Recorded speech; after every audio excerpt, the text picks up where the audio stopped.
River of broken trust. He trusted a friend with his life and nearly lost his heart. The ancient berry tree stood proudly on the riverbank, its gnarled branches stretching toward the clear blue sky. For generations, it had witnessed the ebb and flow of life along the winding river. Among its leafy boughs lived Risa, a monkey with russet fur and bright, intelligent eyes that missed nothing. Unlike many of his kind who were mischievous and selfish, Risa possessed a generous spirit. Each morning he would watch the golden sun rise over the misty water while savouring the sweet berries that grew in abundance on his tree. Risa had made this magnificent tree his home after wandering for many seasons across forests ravaged by drought. He remembered the struggle and hunger of those days, which perhaps explained his unusual kindness. Animals from near and far soon learned of the benevolent monkey who shared his bounty without hesitation. Birds, deer, rabbits, and occasional travellers would stop to drink from the river, and Risa would call down cheerful greetings, showering them with the ripest berries from his branches. "Take some for your journey," he would call, his voice musical against the background of rustling leaves and flowing water. "The sweetest ones are the deep purple ones." Deep beneath the sun-dappled waters of the same river lived Magar, a crocodile with scales like burnished armour. His powerful jaws and keen eyes made him a feared predator in the river kingdom. Magar shared a spacious underwater cave with his wife, a temperamental crocodile with gleaming emerald eyes and an insatiable appetite. Life had been harsh for Magar in recent months. The changing seasons had brought unpredictable currents, and many fish had migrated to calmer waters downstream. Hunting had become difficult, leaving the crocodile increasingly frustrated and hungry. One particularly scorching afternoon, when the sun beat down mercilessly upon the water, Magar dragged his weary body onto the riverbank. He had spent hours patrolling his territory without catching a single meal. Exhausted and overheated, he sought refuge in the shade of the great berry tree, his rough scales caked with drying mud. "Such misfortune," he grumbled to himself, his stomach rumbling. "Not even a tiny fish today."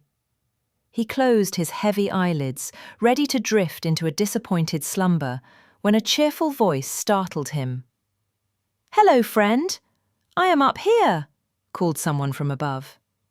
Magar's eyes snapped open, and he tilted his long snout upward. There, peering down through the branches with a friendly smile, was Risa, the monkey.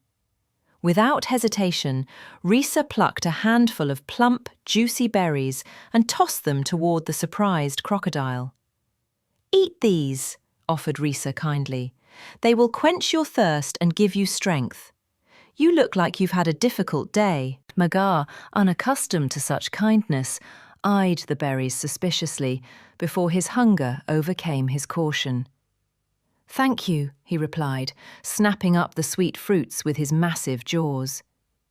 The explosion of flavour was unlike anything he had tasted before, sweet yet tangy, refreshing and satisfying.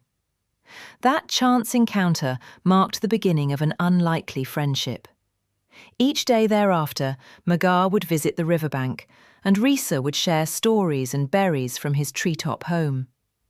The monkey told tales of distant forests and strange creatures he had encountered during his travels. Magar shared secrets of the underwater world, of hidden caves glittering with ancient stones and mysterious deep pools where giant fish dwelled. "I never thought I would befriend a tree dweller," admitted Magar one afternoon, several weeks into their friendship. "We crocodiles are usually solitary creatures. The best friendships are often unexpected," replied Risa wisely, swinging from branch to branch as he gathered more berries. like finding sweet fruit in a thorny bush. As the seasons changed and the friendship between the monkey and crocodile deepened, Magar began to think of Risa less as a curious novelty and more as a true companion. One evening, he decided to take some of the delicious berries home to share with his wife. In their underwater cave, illuminated by shafts of fading sunlight filtering through the water, Magar's wife examined the berries with interest before devouring them. These are extraordinary," she purred, her eyes gleaming with pleasure. "If the berries themselves are this delicious, how exquisite must be the heart of the monkey who eats them daily." Her voice took on a calculating quality that made Magar uncomfortable. "I want to eat the heart of this monkey. It must be filled with sweetness and vitality." Magar recoiled at the suggestion. "The best friendships are often unexpected," replied Risa wisely, swinging from branch to branch as he gathered more berries. "Like finding sweet fruit in a thorny bush." As the seasons changed and the friendship between the monkey and crocodile deepened, Magar began to think of Risa less as a curious novelty and more as a true companion. One evening, he decided to take some of the delicious berries home to share with his wife. In their underwater cave, illuminated by shafts of fading sunlight filtering through the water, Magar's wife examined the berries with interest before devouring them. These are extraordinary," she purred, her eyes gleaming with pleasure. "If the berries themselves are this delicious, how exquisite must be the heart of the monkey who eats them daily." Her voice took on a calculating quality that made Magar uncomfortable. "I want to eat the heart of this monkey. It must be filled with sweetness and vitality." Magar recoiled at the suggestion. "How can I do that? Risa is my friend.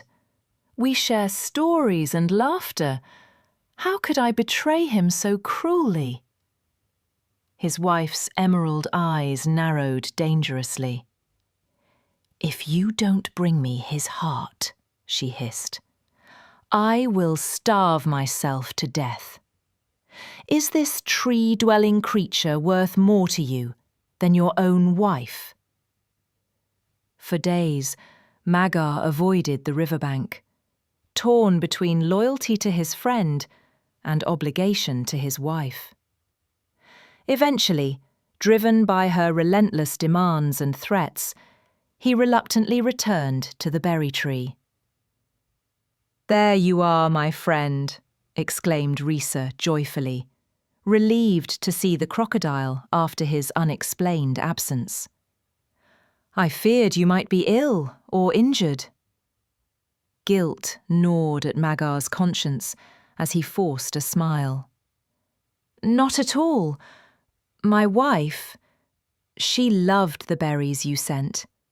In fact, she has invited you to our home for a special dinner to express her gratitude." Risa's eyes lit up at the prospect of new adventures. "I would surely come.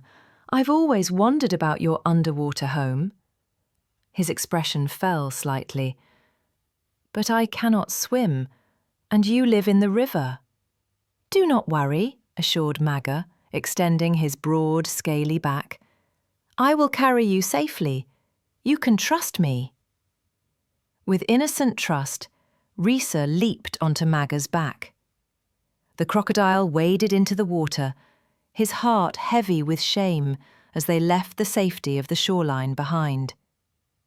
When they reached the deepest part of the river, where the current ran swift and cold, Magar began to submerge. "Hey, what are you doing?" cried Risa in panic, clutching desperately at the crocodile's slippery scales. The crocodile, blinded by his wife's desires and his own gullibility, believed this impossible tale. He immediately turned around and swam vigorously toward the riverbank, eager to retrieve the promised heart. The moment they reached the shore, Risa sprang from Magar's back with one powerful leap, bounding up the berry tree with lightning speed. From the safety of his high branches, he looked down at the bewildered crocodile. "You are truly a fool, Magar," he called down, his voice tinged with sadness and disappointment. "How could any creature live with its heart outside its body? You have proven yourself an unfaithful friend, trading our true connection for empty promises and cruel intentions." Magar, realizing his terrible mistake and the friendship he had destroyed, hung his head in shame. "Risa, please forgive me." "Our friendship is over," interrupted Risa firmly. "Perhaps this will teach you that true hearts are revealed through actions, not words. A loyal heart cannot be eaten, but a trust once broken cannot easily be mended." As Magar slunk back into the river, Risa watched from his branches, wiser and more cautious than before. Though he continued to offer berries to travellers who came to the riverbank, he never again extended his friendship so readily, having learned that even the deepest rivers sometimes hide the darkest intentions. Kindness without wisdom invites betrayal.